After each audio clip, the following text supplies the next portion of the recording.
Hello to all the Hairs to You listeners. My name is Tara, your forever faithful host, and we're here to talk about all things hairs. So grab your favorite drink, get comfy, and let's get started.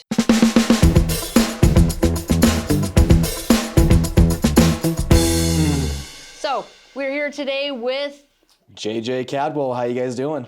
Hello. JJ is a new Hairsystem wearer, and we are going to talk to him about his life with the system and as an influencer and kind of go from there. So, JJ, tell me a little bit about yourself. Oh boy, what would you like to know exactly? I don't know. Let's just start off with, how you got into becoming an influencer. Let's start there. Love that. I'll give you my age just for everyone knows, so the premise of it. I'm 32 years old. I got into, I guess, I'll help you out there a little bit about myself. I'm an ex-athlete all up until college. Very active, love to work out, be in sports, recreation, outside as much as I can. And I got into influencing, I guess, kind of on accident. I've always been an entertainer per se of some kind of like a super extrovert. I did cheerleading my last 2 years in college. Oh, nice. So for me, getting that stage and just like working a crowd and having a good time, like really made me happy, and it was just exciting. Mm-hmm. And so then when I got into corporate sales, I actually got, right out of college, I went into corporate sales, and I got a gig doing a reality TV show, and it was called Dating Naked. And so I got my first taste of like real TV and fun and true entertainment. And so then I actually quit my sales job and moved to Los Angeles to be in entertainment. And that's kind of where my love of it really fell into, of really wanting to be around people, entertain, and make them laugh and have a good time. And so, let's see here. So then when COVID started, I was actually still living in Los Angeles and everything got shut down. I moved back to see my parents for a couple months while I was figuring out what we were going to do in Los Angeles. And I had started TikTok right before December of 2019, trying to figure out what it was, having a good time. And then as everyone kind of did through COVID, kept making videos and really enjoyed doing really stupid stuff on camera and making people laugh. Mm-hmm. And the community started growing and growing. I got a new travel sales job during COVID, so I got to travel to all these different cities. I was driving around the nation, going state to state doing sales. And so I kept doing TikTok, kept entertaining on my downtime. And in January or February of 2022, I decided to go full time, and I quit my job. Wow. And I was at about 1 million followers on TikTok, which the number is awesome. It's super fun, but I was like, this means I've clearly built something that I want to pursue and chase and keep going. Mm-hmm. And so that was kind of my when I guess got into influencing, if you want to call it. I think that's a terrible way that we call it, because people let that word go to their head when it's just like, I'm an entertainer. I just mm-hmm. happen to monetize on it. And now if you're influencing people in a positive way, absolutely. But people that just say like, oh, I'm an influencer, I feel like that term gets so saturated and it kind of gives a bad stigma. Okay. And anyone can use it, but for me, I like to say like, oh yeah, I'm a content creator, I'm an entertainer. Mm-hmm. And so I've been doing that now for, I guess, about 15 months total full time. And so I'm still kind of new to the full time of it, but I've been doing it for so long that it's just kind of become a true part of me of just getting to entertain and do my thing. Yeah, exactly. Yeah, that's cool.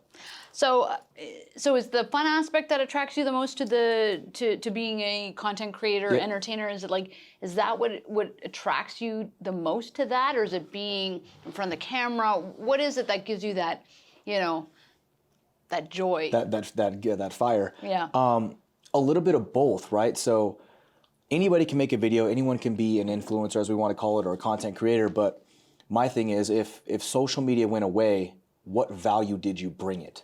Mm-hmm. So for me, it's the effect I leave on people is what really fires me.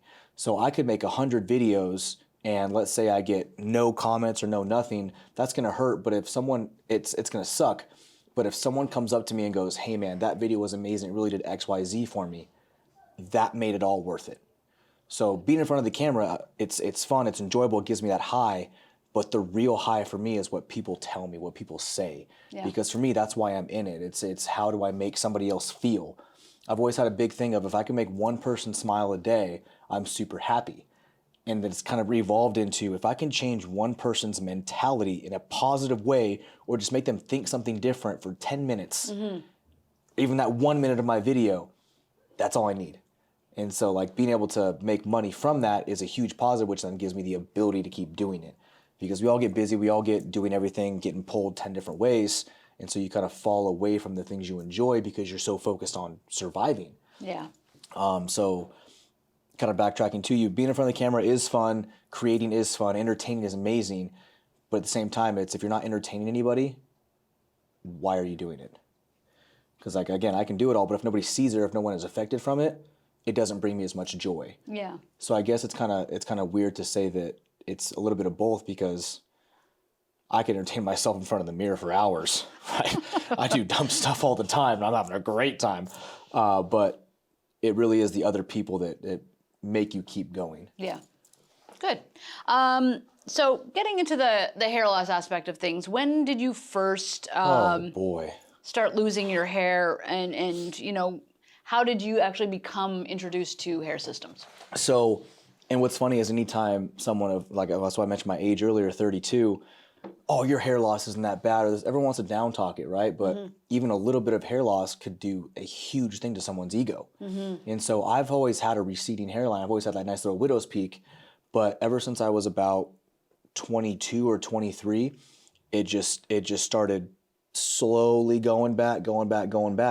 And so I like to call it like the McDonald's arches, or sometimes I say the bat call, like who needs Batman, because my hair's here in the sky.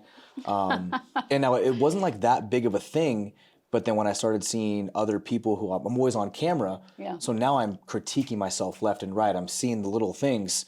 They don't bother me as much, but I'm like, if I could fix that, I would love to. But you know, transplant and all this stuff is just so expensive that I've been experiencing it for about 10 years now of the hair loss.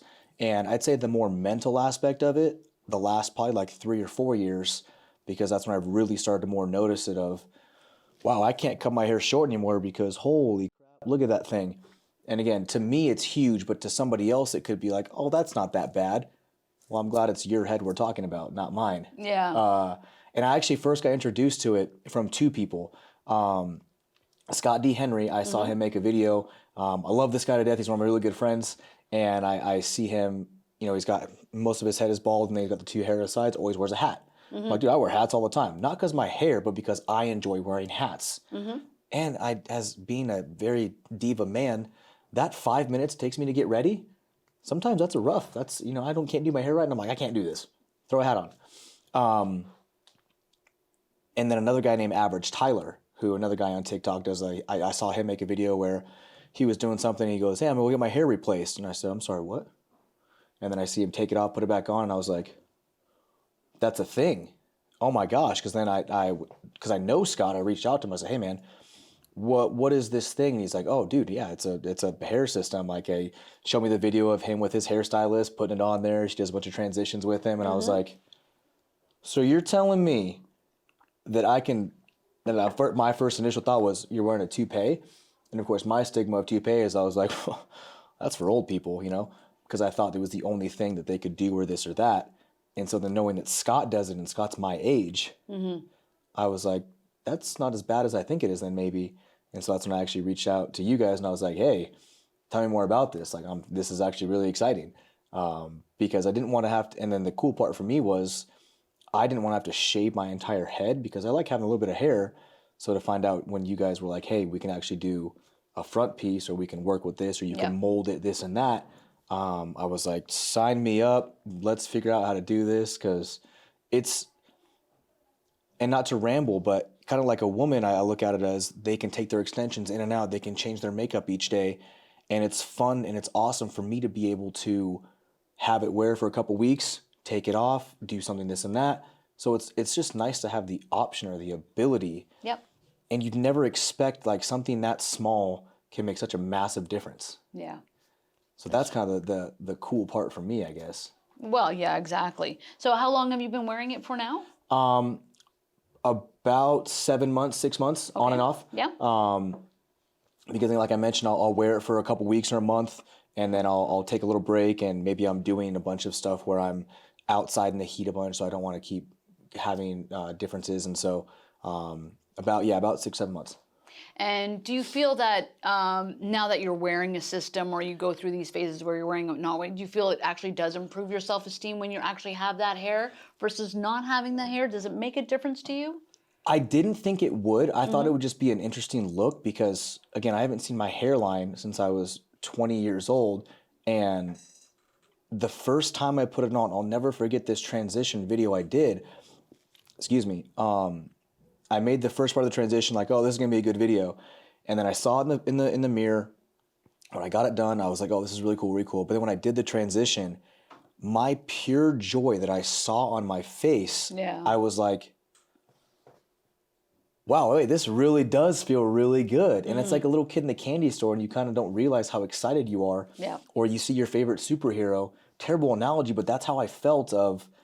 I'd seen it in person, but seeing it on the video when I made it kind of hit home of, wow, this changes everything. Yeah. And what's weird for me, the mentality is, how can something that small do such a big thing? But it's because, again, you've been seeing yourself for so many years, so long, this and that you've critiqued it unknowingly, or you're like, yeah, it's a little further back there, we'll just cover it, we'll do it. But then seeing it without messing with it, you're like, wow, so it does help now don't get me wrong, when I take it off, it's not that my confidence lowers, but I'm like, I still look good. I like how I look. But once I put that back on, ooh, I'm about to act up. Look out. I'm about to do something stupid. Not actually something stupid, just funny. So how long do you figure you'll continue to do a hair system for? Oh, man. I don't really see a reason not to at this point it's so intrusive. Is that the word I'm looking for? Intrusive that there's no reason to stop per se. Just wanted to show you guys the magazine there. There's no reason to stop because it's not like I'm shaving anything, cutting anything. I'm cutting the hair is all, but there's really I don't see a reason to stop anytime soon unless I get a inheritance from one of those guys who've been trying to sell me something in Malaysia for, my grandfather gave me $70,000. Maybe. Never know. Then I could do the transplant surgery. There you go. But until then, there's really no reason not to, because if I don't like it for a couple of days, what's the worst thing I do? I take it off. Yeah. That's what's kind of cool to me is it's like makeup. I don't like this look for a little while. Let's take it off. And then you realize you want it again and you put it back on. Yeah, that makes sense. Yeah. Good. So when you first did it, how did your friends and family, people close to you, how did they react to it? Girlfriend, what was the whole, I guess their experience towards you? Because everybody's obviously different. Some people, they have negative reaction from their family. Absolutely. Some people positive. How did your close-knit family, friends react to the hairpiece? I'm going to throw her under the bus, but my sister, because she's my older sister, my only, like my blood sister, I have some step siblings, but she's 3 years older than me, and when I did it, she goes, "You look so stupid. Take that off." And then she goes, "I love you, though." Because she was just messing with me because she wanted to see what I would say, but she was like, now I can't make fun of you. Because she always wanted to say dumb things like get under my skin because I love that girl there. She's my sister. Yeah. So she was like, get rid of that, take it off. But then like a day later, she was like, I'm just kidding. Like, it looks really good. But nobody, thankfully, said anything negative. They all said like, whoa, that looks different, or why did you do that? And I would tell them, I just wanted to try it out. And they thought that I got a full one. And so then when I showed them the before and after of like, look, it's just in this section, they were like, oh, well, does it make you happy? Because to them, it looked weird because they've only seen me with a receding hairline. Yeah. So the initial thought was all of them were like, whoa, okay. So do you like it? And I was like, yeah, I love it. And they're like, then I love that for you. The people that were really close to me really kind of had that initial reaction of like, why? All right, cool. Like, if that's what you want to do, that's what you want to do. But none of them were like, you really should stop wearing that, because they all kind of understood of like, we all do things that make us happy. Exactly. And so I was really happy about that the overwhelmingness of, not even judgment, but more so like, I thought you looked fine, but do you feel better? And I'm like, yes, I do. And they're like, cool, sounds good. I think as human beings, we always look at the people we love and we think they're perfect the way they are. We don't think they need to change anything, but, in the end, if somebody has a crooked nose, they can go get a nose job. And if it makes you feel better, I think there's really no issue with doing anything, as long as you're not hurting anyone. Yeah. You know, if you want to do something to, like you said, women wear makeup, put on eyelashes, you know, get extensions. You know, we do a million things. Like, why can't a guy, you know, give himself some hair to make himself feel good and You can go a else. step further. You ever seen Ripley's Believe It or Not? The guy that turned himself into a cat or did the 100,000 surgeries. I'm like, I would never, but all right, cool, sounds good. Yeah, if it makes you happy, that's why what not? that person wanted to do. I'm like, who am I to say otherwise? Exactly. So you really didn't have, obviously, you know, other than your sister making that initial comment, Which made my day, because it was just like, that's a sister for you. Yeah. What would a sister be There without? was no one else that really had any kind of negative thing to say. Someone's like, oh, you shouldn't do that, or hey. Social media. No, just family and friends. No, Just the I was like, social media had a heyday. We'll get to that. Don't worry. No, I'd say they all kind of. My dad's so old school of, you know, this and that, like, let it go, man. Why not? What do you need it for? I was like, I'm happy. He was like, all right, well, I mean, cool, bud. But like, because all of them really just were like, I mean, I don't see why, but cool. But now, what would you say to someone? Say there's somebody else out there who's, you know, had an experience where, you know, they had negative feedback from their family or close-knit, you know, community. What would you say to them, being a system wearer yourself, on how to deal with something like that? It's going to vary person to person, because it really matters on A, your relationship with them, and B, your mental status, right? So like, my sister giving me a hard time, that's who she is, that's how it is. But ultimately the next day she was like, no, I love you, like, it looks great, right? Yeah. My dad, he loves it. He's like, dude, I love that for you, but like, I mean, I would just let it go, because that's just him, right? Somebody that has that negative thought or negative feedback to you, my question to you would be like, does that person actually care about you that much that they're going to put their like thoughts into it? But then if that's not the case, it's like, I guess the only way to put it would be, you're never going to make everybody happy. Yeah. You're never going to do every perfect thing for family members, friends, anything. So if my mother really didn't like it, I'd be like, okay, Mom, I guess, do you not want me to come around more? Like, that's on you, right? Like, you almost have to set the boundary of, I get that you don't like it, but I do. So either you, I guess that old saying, don't say anything if you don't have something nice to say. Yeah. So I guess that's kind of a loaded question of, it's hard to answer it, but at the same time, you just have to have the tough skin of like, okay, you could wear first off, I can't match my clothes at all. I get dressed from my shoes to my shirt. I'm like, oh, I like these shoes, this pants, this shirt. I might wear 3 different colors of camo because I just liked it. Yeah. Do they go together? No. And if someone said that, I'd be like, you know what? I like it. So like, cool. Who cares? Yeah. So that's why it's hard. It really just is, you kind of have to be okay with yourself of, does that opinion of that family member really affect you that much? Then you did it for the wrong reason. Yeah. That makes sense. Yeah. Now getting into social media, Oh, because bring we know that baby. social media can be cruel at times. It can be your best friend. It can be cruel. How did social media react to you wearing a hair system? Oh man, I would say, let's go with 70-30 of negative to positive, only because the positive people almost kind of like let it go. They were like, yeah, man, good for you. Like, that's awesome. The negative, it's like, and I have such tough skin that I love negative comments, because I will just comment back and make fun of, like, make fun of your comment. Someone will, people will come, oh my gosh, I hate it, it looks bad. And I'd comment back, it's a good thing you're not looking in the mirror. And, like, I like to make stupid comments like that. Or the biggest one, which people don't understand is such a backhanded compliment, is like, I mean, I thought you looked fine without it, but like, sure. And I'm like, okay. Thanks. Cool, like, thank you. So you don't like it, or you do like it, or like, it looks good, but whatever makes you happy. Like, anytime there's a but, you obviously know that they don't like it. But again, it all boils down to, they've only seen me on all these videos, all these pictures with this certain hairline. So when I show them this new hairline, they're like, oh, it looks terrible, I don't like it, go back to your old self, because that's the image they've created. But yet, what happened when we were at the mall? So we obviously went to the mall and we did some question and answer to just random strangers. So that's the best part about social media too. Like, I'll get to the mall in a second, but social media was, I would then comment back, that's because you've never seen a true hairline. People that would comment to be like, I didn't even realize you had fake hair, because I've never seen your videos until this one. Like I had no idea. Yeah. And so just kind of going back to those comments, people will be nasty because keyboard warriors are keyboard warriors. They think that they are safe behind their screen. They're just going to say the rudest things. Yeah.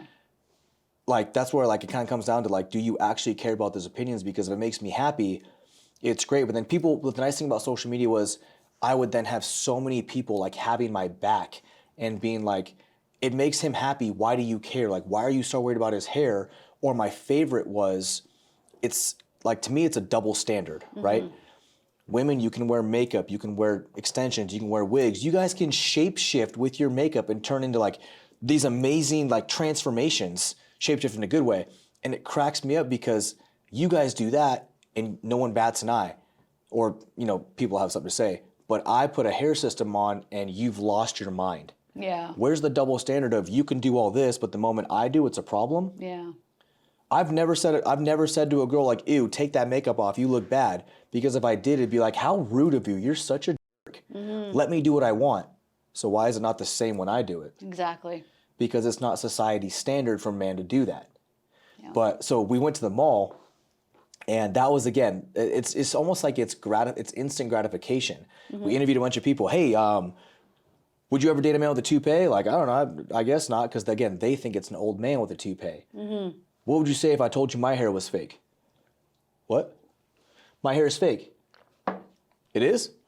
And then I'd show them, I'd, look here, like, hey, look at it, it's fake. They're like, oh, it is? Oh, yeah, it looks great. I had no idea. And so it's like, unless you point it out to someone, no one's going to notice because it looks that good. It looks that real and it's seamless the way it is. Like, yeah, if I pull my hair up and I have you zoom in on my hairline, you're going to see some lines maybe. You're going to see something because you're looking for it. Yeah. If you're not looking for it, you can't see it. Exactly. And that was the thing for me that I didn't realize about this whole system and this whole process was my eyes, I'm again thinking toupee, you're going to see it. And then I'm like, oh my goodness, hot damn, this looks good. Can't even tell. Yep. So is there anything that you don't like about wearing a system? That I can't just scratch the crap out of my head.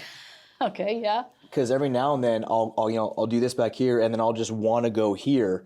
And because I've been 32 years, I haven't been scratching my head for 32 years. We'll say 20 years been scratching my head. It's a weird thought to not be able to like, so then I just kind of like, I'll like do a little pokes or I'll kind of like make sure I don't irritate it. But if that's the worst thing that happens to me, I'm living a good life. Yep. So I guess that or it gets annoying, all the negative comments of like the same thing of like, I think you look better without it. Like, okay.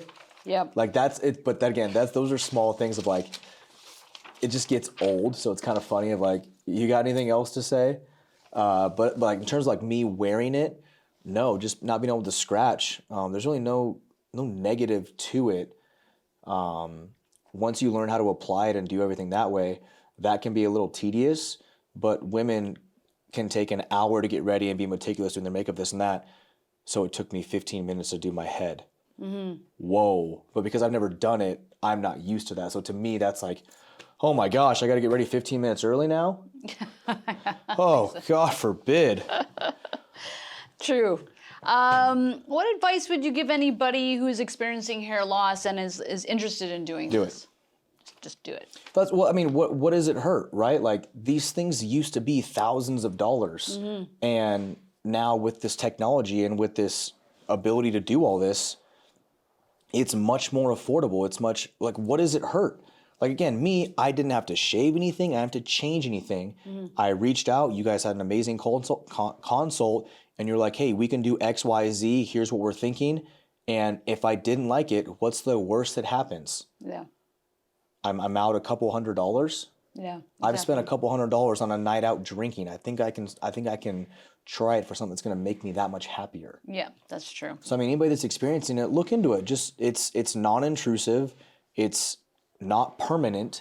So it's something you can try because guess what? You might put it on and be like, I'm so used to my hairline, maybe it's not as bad as I thought it was. Yeah. Or if you're like me, you're like, I tried it on and I'm like, holy crap, I'm a new man. I'm a 20-year-old again. I'm about to act up and maybe go to bed at 10 and not 9. You know what I mean? Yeah, woo, live that Getting crazy. Getting crazy out Whoa. there. Exactly. I always tell people, you know, in the end, even if you do shave your head for a hair system, the worst thing you do is let the hair grow back out. Back.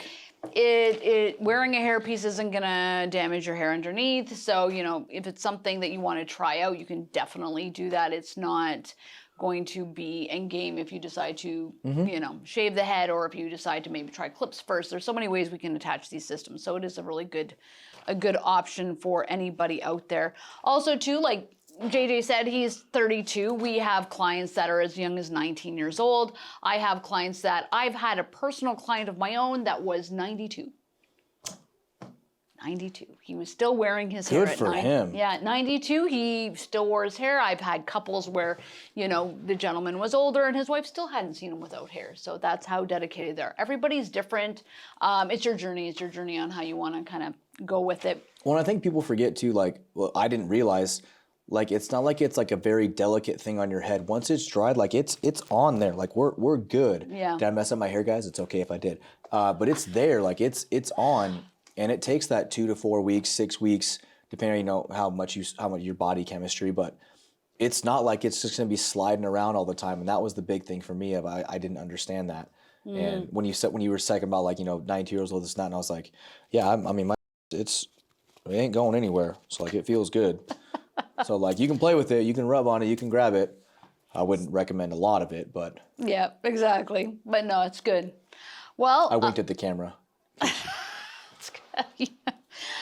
Thank you again, JJ. We really appreciate having you. I know you've been here for the last few days, and it's really been a great experience in everything we've kind of gone through with you. So I thank everybody else who've joined us today, and let's raise a toast. Hairs to you. Hairs and to you. Hairs to me. There it is. Whatever friends our hair system will be. Thanks again, guys. Talk to you next time. See you Bye. next time.